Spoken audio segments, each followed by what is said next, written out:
Day 109, the DynCorp Harvest, Part 2. What I'm going to start doing is just doing two slide presentations. This summary slide, and I'll talk about some part of the kind of rat line here. And then I will do a detail slide. And that's so I can channel the comments to those particular subjects, because different people have different subject interests. So I'll do a different topic every day. This one's going to be more about DynCorp, okay?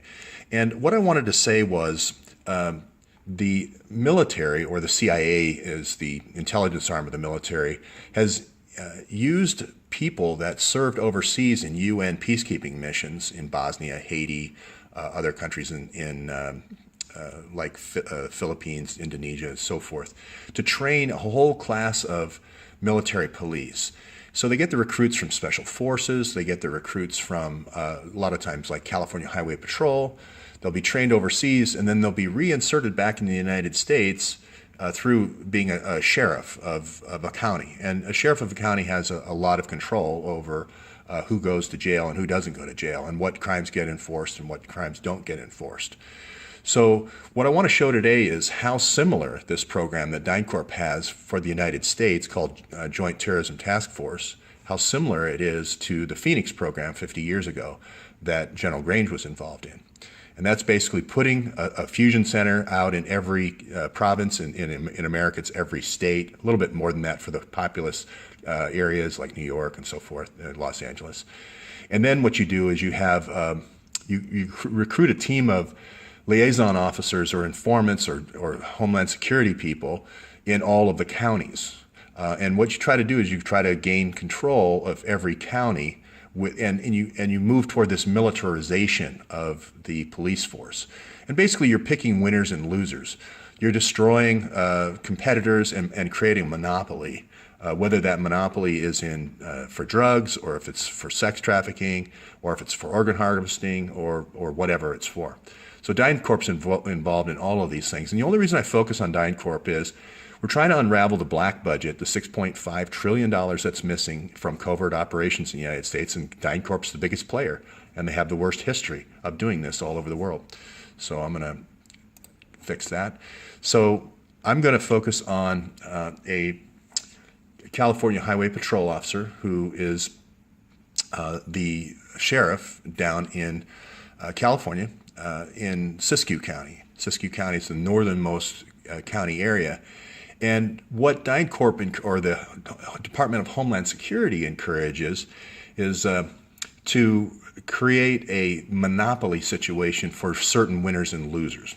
So the example here is, I don't know if anybody's seen the Discovery Channel, but this is weed country. It's called The Chronicles. And they basically talk about this county, Siskiyou County, that I mentioned. And they go through a lot of different aspects of the marijuana business. Marijuana is now legal. In December or November, they passed the ordinance, so now it's legal like it is here in Oregon, and it is in Washington and Alaska, so it's legal on the whole West Coast now. So there are legal growing operations. So the pot cops episode, which I believe this is, I don't know if any of these is Sheriff Lopi or not, but I'm going to feature this sheriff of this county, Sheriff Lopi. But what they've done is they've kind of gone out and they've brought in these Hmong folks that grew the pot, did the heroin, opium, all the way back from the Vietnam days. So this goes back to 50 years. This tribe that basically defended an area in Laos and supplied heroin to the American soldiers in Vietnam for about 15, 16 years. So these sons and grandsons are now involved in the pot business in Northern California. So they're actually brought in by an intelligence officer, somebody from DynCorp, through the intelligence network. They bring these folks in. There was a big influx again about 6 years ago. So these folks, don't speak English very well. They're afraid of law enforcement for sure, and they can be easily intimidated when it comes to harvest time. So one of the type of things that Sheriff Lopi has done these, M16 type raids on these growers in Northern California. It's been very controversial. He's kind of split the community up. Now, Sheriff Lope here, he served in Bosnia with the UN peacekeeping mission with DynCorp. He served in Haiti, served in Afghanistan. He's an ex-Marine. Thank you for your service. He's, like I mentioned, he's ex-California Highway Patrol. But DynCorp has been training him basically since 1992, since Bill Clinton got in office and Hillary started being the shadow Secretary of State.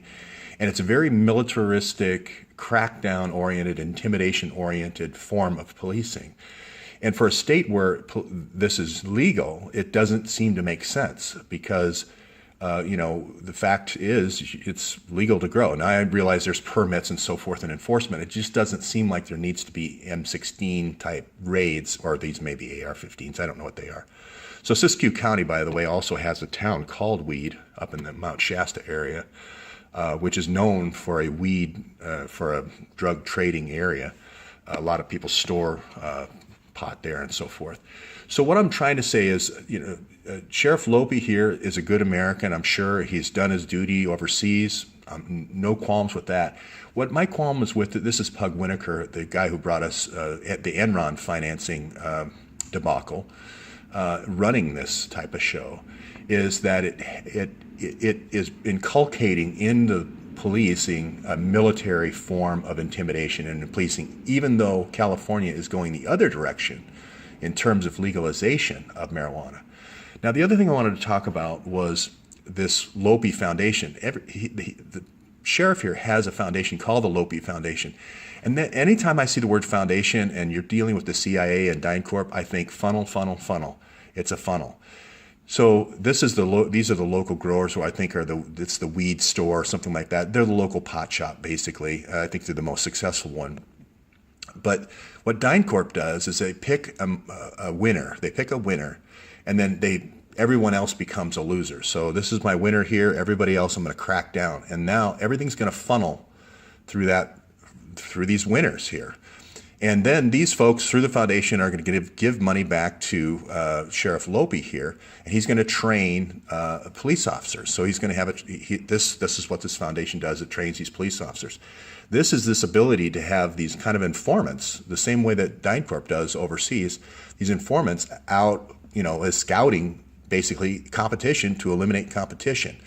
So I know that's law enforcement, but what I'm saying is it's selective law enforcement. And then there is an equal protection clause in the Constitution that says, no, law enforcement needs to be a fair playing field. So here's the challenge I give everyone watching the video is to look up, first of all, find out who your county sheriff is, how long they've been in there. A lot of people can't name who their county sheriff is. And then look at the deputy chiefs, the chief deputies, the top 2 or 3 people around the sheriff, and see what their background is if they've had a DynCorp type of thing. Then look to see if they've had a militaristic practice of policing.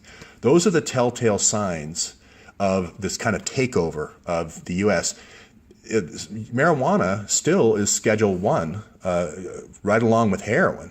So there's no reason for it. Rothenberg, who's running the DEA, still has it on Schedule 1, I believe, even though it's legal in the state of California. This is our biggest bellwether state. California usually breaks the back of any law prohibition, and so we're going in the opposite direction here in terms of enforcement. Okay, so that's it for the kind of the marijuana episode, if you will, or the DynCorp marijuana episode.